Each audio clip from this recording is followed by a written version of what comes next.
Hi, today we're going to learn how to use VPN to stay secure and private online. Wow, this is a tough job. Just kidding. When you use NordVPN, all it takes is just a single click. See for yourself. Click, and you're browsing securely on public Wi-Fi. Click, your ISP can't see what you do online. Click, and you're in a different country. Well, virtually. Any device you have there, NordVPN has you covered. Everything else is just details. But if you care to know more, NordVPN has more than 5,000 servers all over the world. It protects your sensitive data with advanced encryption, shields you from malware and phishing sites, and keeps no logs of your online activity. Click link in the description and get 68% discount for your first order. Using graphite paper transfers, paint the background of your canvas with acrylic paint.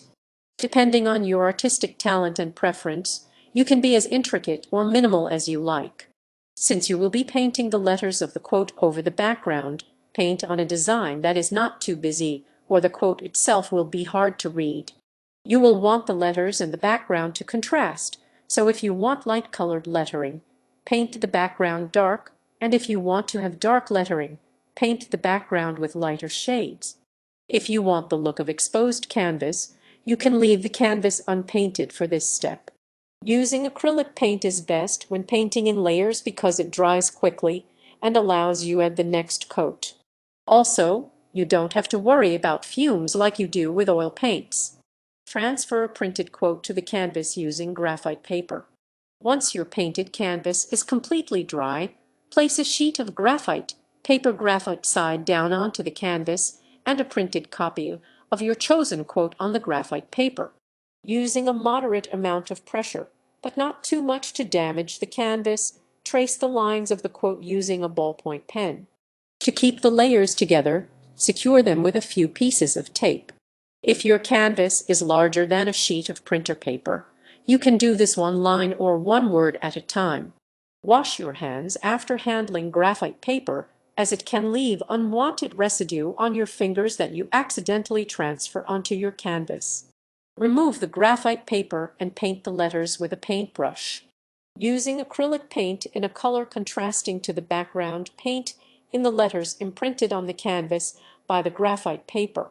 If the background is very dark, allow the first coat to dry and apply another to make the quote really pop. When selecting a paintbrush size for this task, choose one small enough to allow you to paint the thinnest lines of your quote. Erase any residual graphite marks with kneaded rubber.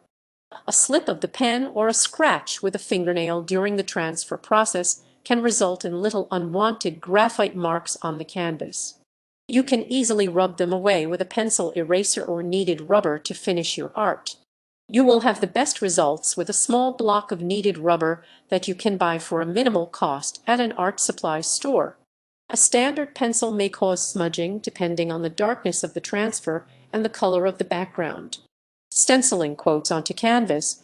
Paint the background of your canvas with acrylic paint. Depending on your artistic talent and preference, you can be as intricate or minimal as you like. Since you will be painting the letters of the quote over the background, paint on a design that is not too busy, or the quote itself will be hard to read. You will want the letters and the background to contrast, so if you want light-colored lettering, paint the background dark, and if you want to have dark lettering, paint the background with lighter shades. If you want the look of exposed canvas, you can leave the canvas unpainted for this step. Measure and mark where you want the letters of your quote. After your background is completely dry, use a ruler and a pencil to make light lines across your painted background exactly where you want the letters of the quote to be painted. This will help you keep your stenciled letters straight. Plan out your entire quote on a piece of paper beforehand. If you have a custom-cut stencil and are not using individual letters to make your quote, you can skip this step. Stencil the quote onto the background using acrylic paint. Slowly and carefully lay the first letter of your quote down on the pencil line you made and paint over the entire letter. Then, lift the stencil straight up. Wash any excess paint off the stencil with a second wet paintbrush and dry with a paper towel. Repeat these steps for the rest of the quote. Use a minimal amount of paint on the brush when stenciling. Too much paint will cause it bleed out underneath the stencil and ruin the edges of the letter.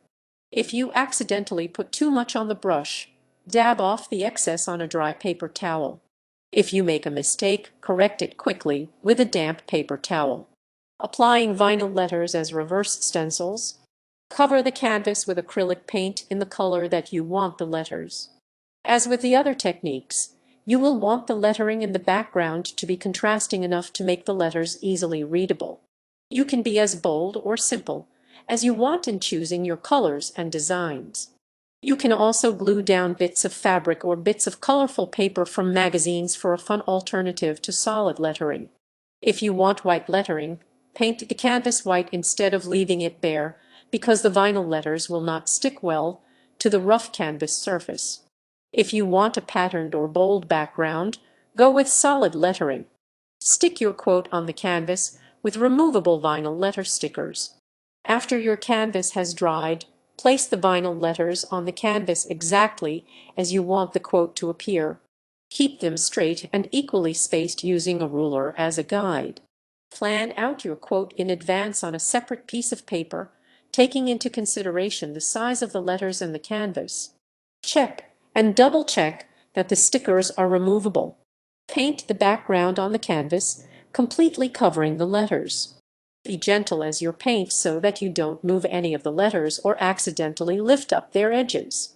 Also, do not paint too thick a layer or the letters will not come off cleanly in the next step. You only need just enough paint to cover your first coating. Peel off the vinyl letters to reveal your finished product. While the background is still a little wet and sticky to the touch, slowly peel off the letters one at a time. If you have a hard time removing them, try using a pair of tweezers. If necessary, touch up any lines with a small paint brush. Don't throw away the letters. They can be used multiple times. Writing freehand with paint pens. Paint a simple background on the canvas with acrylic paint.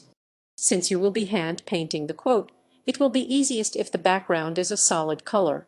As with the other techniques, choose a background color that will contrast with the color that you want the lettering.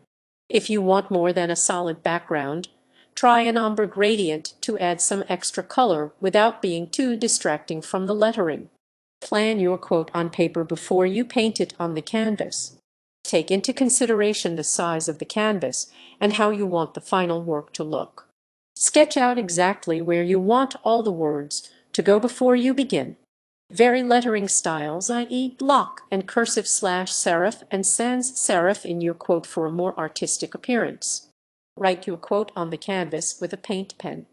After the background has dried completely, use a water-based paint pen or paint marker to slowly and carefully write the quote on your canvas.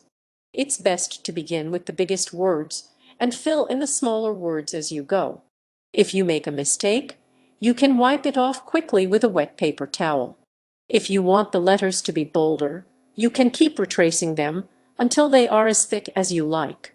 You can also add shadows or border effects in differing colors.